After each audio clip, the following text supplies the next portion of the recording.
বিশ্বাস আল্লাহ রমজান মাস পর্যন্ত বাঁচায় রাখে। আমাদের দোয়া আল্লাহ কবুল নাকি? তো ভাই হয়তো বা আগামীকালকে তারাবি হতে পারে, রবিবার থেকে রোজা শুরু। এই রোজা সম্পর্কে আল্লাহ রাব্বুল আলামিন একটা আয়াত নাযিল করেছেন। সেই আয়াত বুঝতে গেলে কোনো তাফসীর ব্যাখ্যার প্রয়োজন হয় না, অতি সহজেই বোঝা যায়। কেমনে বোঝা যায়? আল্লাহ ইয়া আইয়ুহাল্লাযীনা আমানু, হে ঈমানদার বান্দাবান্দীরা, কুতিবা আলাইকুমুস সিয়াম, আমি তোমাদের উপর রমজান মাসে রোজা ফরজ করেছি।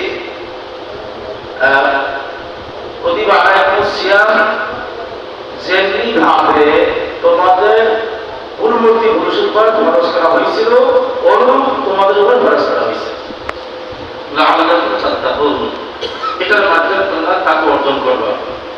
নাম্বার 2, আল্লাহ বলেন, হ্যাঁ আমার হাবিব আপনি জানান দেন যে রোজা যে একটা পুরস্কার আছে না নাই, নামাজের আছে না নাই, অর্থাৎ জাকাতের প্রত্যেকটা যা যা আছে আমরা সাধারণ ভাষায় পুরস্কার, আল্লাহ দিনী ভাষায় হাদিসের ভাষায় বলা হয় জাযা।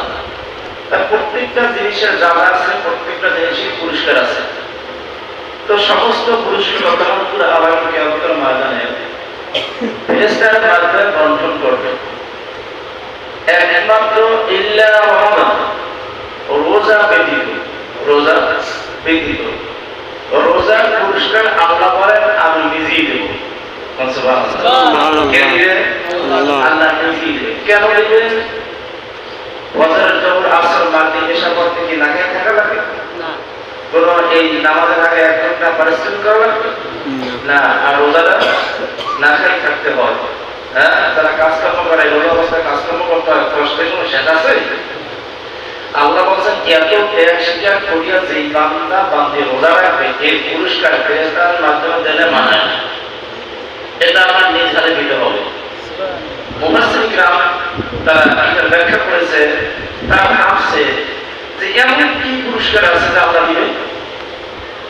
তাহলে জান্নাত আল্লাহ বানাইছে, এটাও আল্লাহ জান্নাতের মধ্যে বন্টন করবে, সবকিছু আল্লাহ জান্নাতের মধ্যে বন্টন সব আল্লাহ দিয়ে দেবেন। এরপরে কি আছে? এরপরে কি আছে?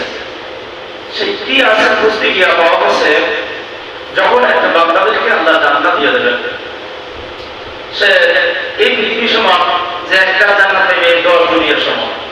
সুবহানাল্লাহ। যে দুইটা পাইবে সে 30 দুনিয়ার সমান। এই জান্নাত পাওয়ার পরে জান্নাতের কত সুন্দর রমজানি আল্লাহ সুবহানাহু ওয়া তাআলা নকেলতে বলছে, সুন্দর সুন্দর যুবতী নারীদেরকে সাজায় সাজায় রাখা হবে। সুবহানাল্লাহ। ওই নারীর চেহারা দুনিয়া কেউ দেখে নাই। আল্লাহ বলেন ওনার আল্লাহ কেমন তাও দুনিয়ার কেউ দেখে নাই।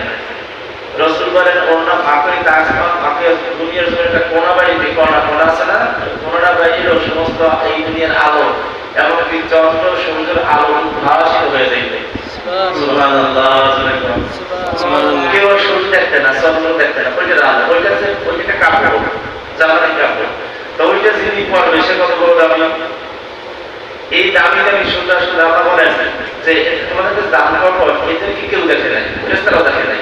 ফেরেশতারা আশ্চর্য হয়ে এগুলো কোথায় হয়েছে, এগুলো কোথায় আল্লাহ রাখছে? তখন বলা হয়েছে আল্লাহকে বলছে আমি সবুজ চাদর দিয়া আমি তাদেরকে ঢেকে রেখেছি, আবৃত করে রেখেছি। যখন আমি জান্নাতটা খুলে দিয়েছি তখন আমি জান্নাতের উপর প্রকাশ করে দিয়েছি। সুবহানাল্লাহ।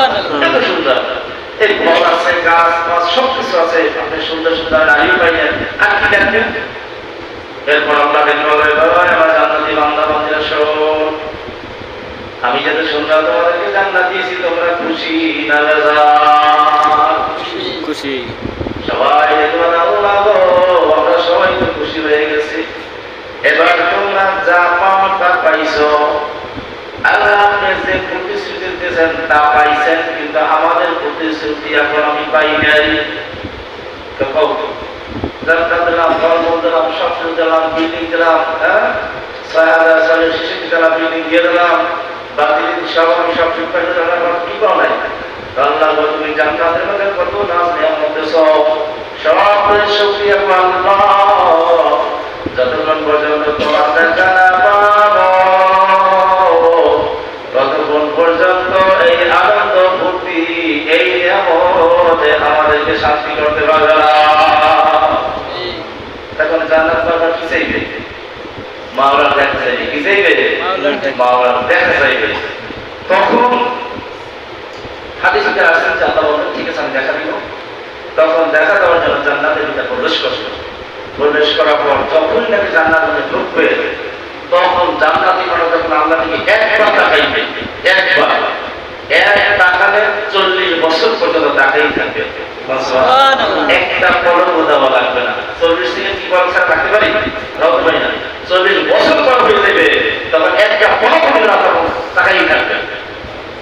এরপরে 40 বছর পর্যন্ত বান্দা একেবারে বেকার হয়ে যাবে, বসে যাবে, কোনো হুঁশ থাকবে না। তখন যা আছে থাকবে। তখন ওই যে আল্লাহ উঠ দেবে, দাঁড়িয়ে দেবে, এরা বললো আল্লাহ তুমি আমাদের কেন বানাইছো? যে আমরা যদি খেদমত করবো আজকে তারা তোমার ভালোতে তোমার দেখার আদান দিতে তারা বেহুশি আছে, আমরা খেদমত করবো ও আল্লাহ তুমি তাদেরকে এখন ছেড়ে দাও। তখন আল্লাহ কি করবেন? আত্মগোপন করবেন। আত্মগোপন করার পরে এবার পেরেশানি আরো বাড়বে। আহারে কি দেখলাম, এই নতুন দেখলাম, এই রসুন দেখলাম, পাঁচজন দেখলাম, আল্লাহ তুমি কি দেখা দিলা? আল্লাহ তুমি কোন সময় দেখা দিলা? তখন বলবে হুরেরা ফেরেশতারা ডেকে বলবে হ্যাঁ আল্লাহ বান্দা বান্দিরা জান্নাতীরা আল্লাহ 1 ঘন্টা না 2 ঘন্টা না 40 বছর পর্যন্ত তোমাদের সাথে সাক্ষাৎ দিছে। এরপর 40 বছর পর্যন্ত তোমরা ওই নূরের তাজা লেগে বেহুশে হইয়াছিলে। এরকম শত শত বছর পার হয়ে গেছে। তখন তারা বলবে ফেরেশতারা না না এটা আমাদের মনে বিশ্বাস করতে আমরা পারি না। আমরা মনে করি এই মাত্র আল্লাহ ঢুকছে জান্নাতের ভিতরে, আবার এই মাত্র বের হয়ে গেছে। না 7 বছর পার হয়ে গেছে, তোমরা ত্যাগ করতে পারো নাই, ত্যাগ করতে পারো নাই। তখন আল্লাহ পাওয়ার জন্য একটা আবেগ থাকবে।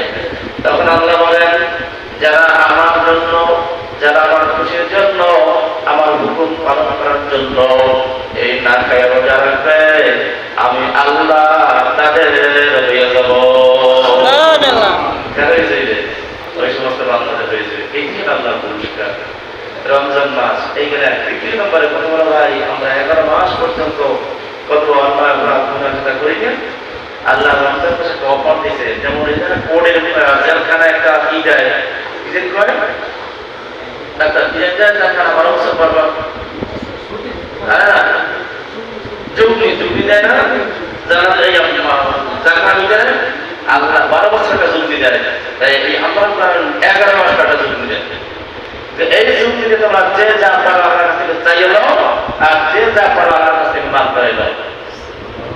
ঠিক না? সুযোগ, এই সুযোগটা সবার জন্য, আলেম থেকে শুরু করে একেবারে মসজিদে জারুদা থেকে শুরু করিয়া এককাল ওই যে সংসদ পর্যন্ত আল্লাহ সমস্ত সবাইকে অফার দিয়ে দেয় যে এই সীমা সীমা গ্রহণ করিয়ে নাও, এই সীমা যা দরকার চাইয়ে নাও।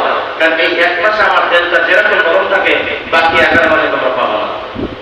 কি বাবা মনে করেন 20 বছর ছেলে বাবারে খাওয়ায় নাই, একালে গেছি কি ফোন ফোন করে খবর তাহলে বাপে কাগজ সন্তান বাপ বের হয়ে টাকা দেবে দাও আছে না নাই? বাবা যখন দিন সকাল হয়ে গেল, বাবাই গোসল হয়ে নামাজ রান্না করছে।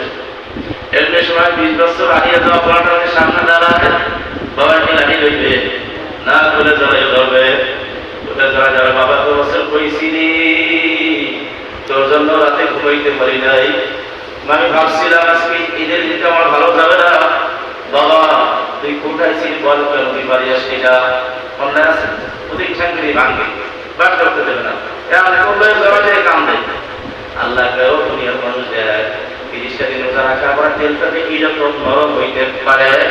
আর আমি আল্লাহ তোমাদের যত আদর যত্ন করে বানাইলাম, আর তোমরা যে রোজা রাখো এই 30টা দিনে আমার তেলটা কেন নরম হবে না? কি হইতে পারে? মানুষ তো সামান্য একটা জিনিস, ওই মানুষের সৃষ্টিকর্তা হবে না আল্লাহ। তার নামের অবস্থা কেমন হবে? একটা মায়ের জন্য বাবায় সব 20 বছর অন্যায় হতো, সব শেষ। হিসাব রাখাস না, বাবা নিয়ে যায় আমার কথা একেবারে করে বাবার সাথে একসাথে খায়। আরে বাবা কোথায় ছিলে, কি কষ্ট হয়েছে নাকি? আছে না আছে? এরপর দেখেন ওই রমজান সারা যে একদিন সামনে পড়ে তখন অবস্থা রাখি 12টা বাজে বলে আবার তোদের সামনে বসবো, ঠিক না? কি রমজান ঈদের সময় করবে না, এটাই আল্লাহ পাবেন যে মূল একটা নিদর্শন। এই জন্য রমজান মাসে আল্লাহ আপনার খুব রকম থাকে, এই জন্য আমরা যে যা পারি এই মাসে চাই হবে। দ্বিতীয় নম্বরে হয় কোন মুসলমান রোজা ছাড়তে পারে না, কোন মুসলমান রোজা ছাড়তে পারে না। যদি আপনি কোনো কারণে রোজা ছেড়ে যান তাহলে হবে কি জানেন, এইটি হবে আল্লাহ বলছে রোজা রাখো আর আপনি ওপেনে খাইতেছেন, আপনি আল্লাহর সাথে চ্যালেঞ্জ দিলেন। এখন আল্লাহর সাথে চ্যালেঞ্জ দিয়ে কোনো ব্যক্তি দেখতে পারবে এই যে থাকতে থাকা সম্ভব? এরপর যার মুসিবতের উপর চাপাই আছে। এই জন্য খবরদার, এই রমজান আসে জীবনে এর পরের বছর পাবো এই গ্যারান্টি অনেকে আছে ভাই? কারণ নাই। তাহলে এটা আমাদের জীবনের শেষ রোজাও তো হতে পারে। তাহলে আমি তারা কোনো রকম গ্যাস থেকে এসেছি চাই যে এই কথা ওই আল্লাহ মামায় করেছে আমাকে গ্যাস থেকে রোজা রাখতে পারবো না, আল্লাহ আমাদের শপথ রয়েছে, কারণ গ্যাস থেকে জ্বালায় না, গ্যাস থেকে জ্বালায় নাই। একটা বাস্তব কিন্তু সাইকে দেখেন, দেখবেন যে গ্যাস ট্রিটমেন্ট বিষ আসবে কাজের খাওয়া শুরু করবে না, প্রথম তো জ্বালাইবে, কারণ সাথে সাথে গ্যাসকে বাড়াইবে। যখন আপনি পাক্কা সহিয়ান করবেন যে আমি জীবন চাই যা রোজা আমি যাবো না, রোজা রাখতেই হবে, দেখবেন শয়তান বাড়াইবে। তাই না? 2 নম্বর আরেকটা অফার হলো এই মাসে আল্লাহ শয়তানকে সিগার লাগাই আটলান্টিক মহাসমুদ্রে বাইরে রাখে। ইংলিশটাকে ইংলিশ বাইরে রাখে, কিন্তু ধোকা ইংলিশে দিতে পারে না, কিন্তু নকশদের সাথে সম্পর্ক যেটা সুন্মুখ তৈরি হয়েছে ওইটা আপনার আমার জ্বালা। তো ওর জ্বালানি মধ্যে তো ভালো না, কি ভালো না ভালো না, এটা এমন কি নাই আমাদের? খবরদার কেউ রোজা ছাড়বেন না, কেউ ছাড়বেন না, রোজা খাস না। যদি এই রোজা সারা অবস্থায় আরে বিদায় হয়েই যায় আর কপাল বড় মন্দ কেউ বাঁচাইতে পারবে না, কেউ বাঁচাইতে আল্লাহ ডাইরেক্ট বোঝা আনলেন, কি বলবেন বোঝা আনলেন মানে আমার জুলুম করছে আমার কাছে চ্যালেঞ্জ করছে। এই জন্য আমরা কষ্ট করিল রোজা কষ্ট, রোজাকে আরাম, রোজাকে আশা, কষ্ট তো হবেই। কষ্ট না করলে দুনিয়াতে কষ্ট না করলে কেউ কিন্তু ভালো মতো বসছে। সর্বদিকে কষ্ট করা কোনো জায়গায় নেই। আপনি শান্তি দিতে চান, ভালো খাবার তো খাই নাই, কষ্ট আসার নাই। আপনার ভালো মতো খাবার খাইতে হলে সকালে মাছ ধরতে গেছেন, নাহলে কষ্টতে জাল মারছেন, কষ্ট করছেন না, এটা মাছ ধরে লাগতেছে এখন যাইবে নামাজ পড়ে যাই খাইবেন, কষ্ট করতে সকালে বসছেন, কষ্ট ছাড়া কিছু কেউ পাবে না। এই জন্য এবার তো কষ্ট মতো ভক্তি হবে। এই রমজান মাস আমার জন্য কেউ গ্যাস থেকে সুতা দিয়া অন্য দিয়া যেমন ঔষধ খাওয়া লাগে না ভাই, যে ঔষধ সকাল দুপুর দিকার খাবেন ওইটা আপনি ইফতারের পরে সাহায্য করে খাইবেন, দেখবেন আপনার কাজ হয়ে যাবে, আপনার কাজ হয়ে যাবে। অনেক মানুষ আছে, হাজার মানুষ আছে মক্কা শরীফ কাছে আপনার জায়গায়, কিন্তু ঔষধ নিয়ে গেছে ঔষধের ব্যাগ থেকে বের করা লাগে বের করা লাগে, কিন্তু হাউজে কাউসারে পানি সেবা হিসাবে আর রমজান মাসে ইফতারে আপনার সেবা হয়ে যাবে, ঔষধ আর লাগবে না। পরীক্ষা করেন